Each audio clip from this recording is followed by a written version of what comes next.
can you do this? This is wrong, man. These kids deserve better, and I was giving it to them.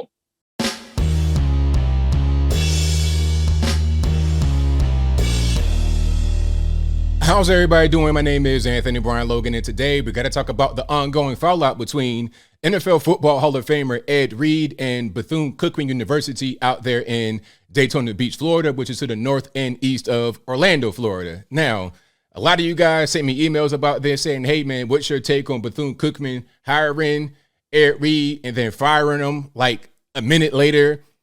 How do you feel about the administration? How do you feel about HBCUs in general? I'm going to talk about all of that. And before I get into it, I just want to say one thing. I think everyone involved here has some share of the blame. I'm talking about the students, the administration, and Ed Reed himself. Although the problem is much deeper than any of them. And before we get too deep, let's roll the first video. And of course, all these videos will be in the description box if you want to see and hear them without my commentary. Also, if you're on IG, check out a link in the description box. Go to the corresponding article on the website. And without further ado, let's go ahead and roll it. How can you do this? This is wrong, man. These kids deserve better, and I was giving it to them. NFL Hall of Famer Ed Reed is responding to the fallout involving him and Bethune-Cookman University. Students are protesting, calling on the university to resume negotiations with Reed as head coach of the football team. Today, we're hearing from Reed and some of the players who say they want him to lead the football program. West News' Christina Watkins tells us the university's interim president says he doesn't want Reed there. This ain't right. This ain't right, man. An emotional Ed Reed speaking Monday night about Bethune-Cookman University's decision to not move forward with the NFL Hall of Famer as its next head football coach. I cry for them kids, man. I hurt for them kids because it's wrong. I got eight kids that committed the week before. These kids calling me, their parents calling me. What we gonna do? I can't get these kids in no school. Now, the thing about it is, okay, Ed Reed, if you don't know, NFL Football Hall of Famer, probably one of the best safeties to ever play the game, played a long time for the Baltimore Ravens back, what was that, like 02 to 2012. I think he was done playing in 2015. One of the best ever in the Football Hall of Fame right now. And, of course, if you announce that he's going to be the next head coach, you're going to get a lot of kids that are interested in going to this particular school for Ed Reed. But then when they fire him right before he's able to start, now you got a bunch of kids in limbo. So I think anybody would be upset about that, but we'll talk about that a little bit more a little bit later. I can't have these kids uncommitted and go somewhere else. And you telling me I'm withdrawing? No, I'm not withdrawing. I still want to coach here and coach these kids after all this going on. Bethune-Cookman announced the NFL Hall of Famer as the next head coach at the end of December. Some players said he immediately went to work trying to make things better. Coach Reed in 3 weeks has essentially done more than this entire administration and other program leads, like other head coaching staffs and whatnot. He's done more in 3 weeks than they have in of the past 5 years. They said conditions on campus are bad, moldy. Reed went off about this in a video on social media using profanity to criticize the university. He even said his office wasn't clean, though That video right there is what got him in trouble because they may or may not explain about this in detail, but in this video, if I could find that, I'll link to it in the box. Basically, he was talking about how dirty the school was and just how things are not running properly. His office was dirty. You got crackheads running through the campus, just not secure, not safe, not clean, not a very professional environment, not a place that's conducive for kids to be able to learn. And the administration saw this and they're like, you know what? We don't want to go forward with you. We're not really going to be able to tolerate this. And you'll hear more about that later in this clip. He apologized. Interim President Dr. Lawrence Drake said he made the decision to not move forward with Reed. And when we think about the culture that we're trying to build, that we have companies and partners like Disney and some of our other partners calling saying, what are you going to do about that? We can't support that kind of image. I needed him to really understand that we were a Christian institution, that behavior and character. So this guy right here, Lawrence Drake, he's the interim president. So he's the guy making the decision. His name is Lawrence Drake. Were clearly our priorities. I knew this was a Christian school. I knew that. I'm a Christian man. How, man? Dr. Drake, you wrong, man. Don't do that. Reed says he's still in Daytona, hoping he can work something out with the university. Christina Watkins, West 2. So there's the story in a nutshell. Of course, there's more video. You got the kids protesting. You got Ed Reed talking in front of the kids, giving really impassioned speeches. There's a lot, and I'll link to whatever I can find in the description box. But a lot of you guys are asking about my take on it. How do you feel about HBCU? Should they even exist? Is it racist? How do you feel about Ed Reed? Did he say too much? Okay, let's talk about Ed Reed first. I think this is how Ed Reed's always been. At a certain point, if you're going out there and hiring a football coach, you can't just hire a person because of the name. You got to know who this person is. Number one, he is a neat freak. He was talking about chastising and like really almost getting in fist fights with teammates over a lack of cleanliness. Okay, like that was a big deal. Talking about when he was playing NFL football on the Baltimore Ravens back many years ago.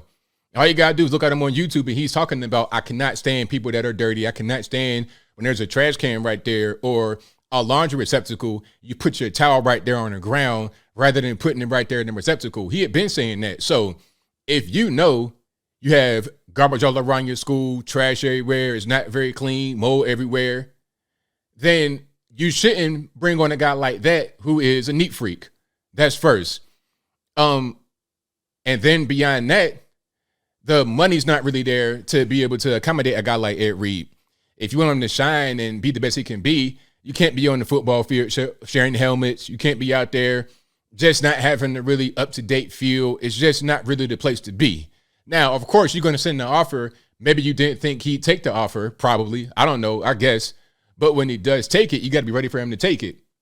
But also, Ed Reed, I have what the cool kids say, I got smoke for you, sir.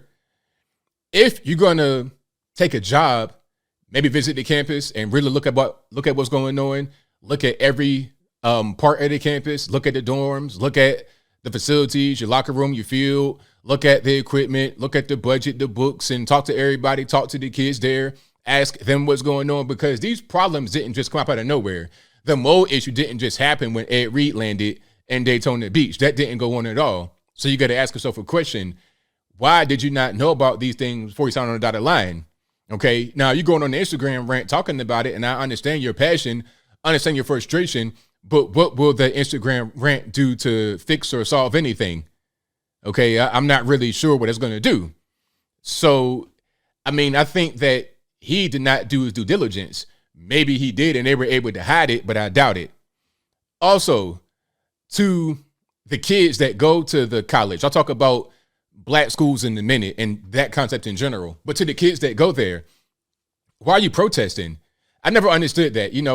I went to college, and I'll talk about my story when I talk about black colleges, but I always had it in the back of my mind, okay, if this college is not doing what I need them to do, if they're not giving me the proper education, if they have bad conditions, I never stayed on campus, but if I did and they had bad conditions, I'm out. I'm transferring as soon as I can. I'm not going to sit here and protest.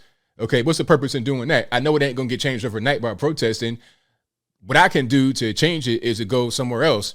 You had a young man right there talking about he's done more than anyone else in the past 5 years. What you been doing for the past 5 years? Just sitting there taking whatever kind of, just whatever they give you, whatever kind of bad treatment and facilities they give you, go somewhere else, explore your options, especially if you're paying money. Now, if you're on scholarship, I get it. You don't really have a lot of options, but if you're paying to go there out of your own personal pocket, you got to vote with your wallet and go somewhere else. I never understood the purpose of protesting a place where you pay to go. It's like you are giving them your money. You're the customer. You're the prize in the situation. So you shouldn't be begging the people you paying money to fix their act, to tighten up. Go somewhere else with your money, okay? Ain't no loyalty or nothing like that, because guess what? If you don't pay that tuition, they ain't gonna be loyal to you. They're not gonna be like, oh, Mr. Logan, we understand you couldn't pay tuition, you fell on tough times. They're gonna be like, nah, either you get in this debt with this FAFSA loan or whatever, paying Suzy Q or Mark, whatever the company's name is, you pay them that money, or you're gonna go up the highway, okay? And that's just that simple. You wanna sit in class and try to act like you're getting education, you won't get a degree from us till you pay that money. So I don't really believe in this whole loyalty toward a school thing. You paying money, go to where you want to go. Now, to the idea of black colleges. A lot of people don't really understand about black colleges and think, why do they even exist? Well, the same reason mostly white schools exist. I mean, it's just kind of an historical thing. You don't have to be black to go to a black college. You got white guys and everybody else that goes to a black college. It's just, since you had to have black schools at one point because segregation, these schools didn't just go away after integration. They still stayed around. So they were historically black, meaning you got a lot of alumni and whatnot. They're sending their kids there and their kids there. And they live right in their hometown where it was mostly black. It's just a legacy thing. So you just go there because, you know, you want that kind of environment. Your pawpaw, your meemaw went there. It's kind of a tradition thing. I almost went to a couple of black colleges, one in West Virginia because they wanted me to go there. My dad went there. My granddad went there.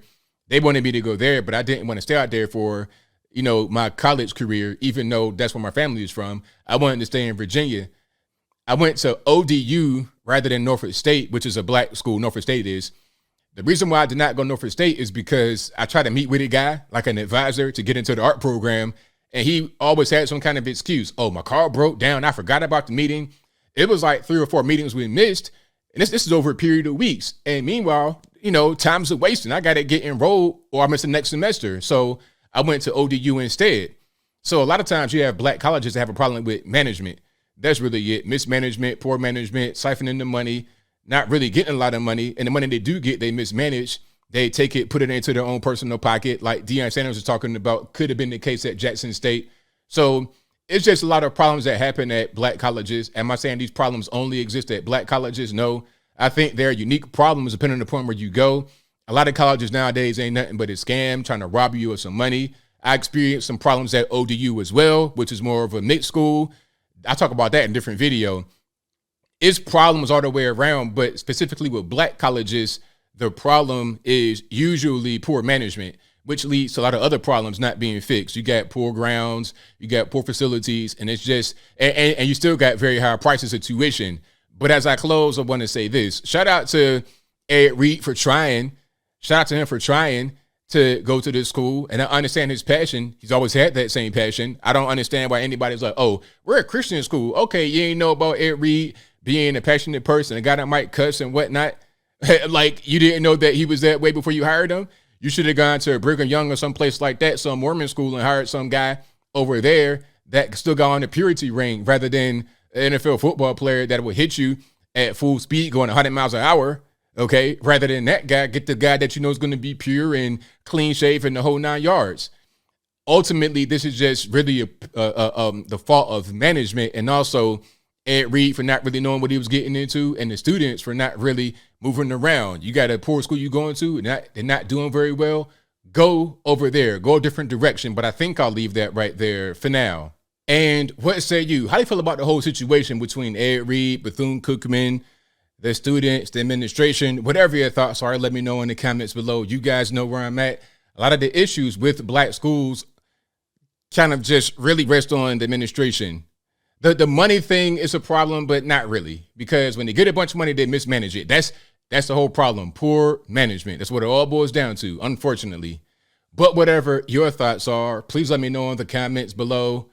And that's all I got to say for this video. If you like what you heard, please comment, rate, share, and subscribe.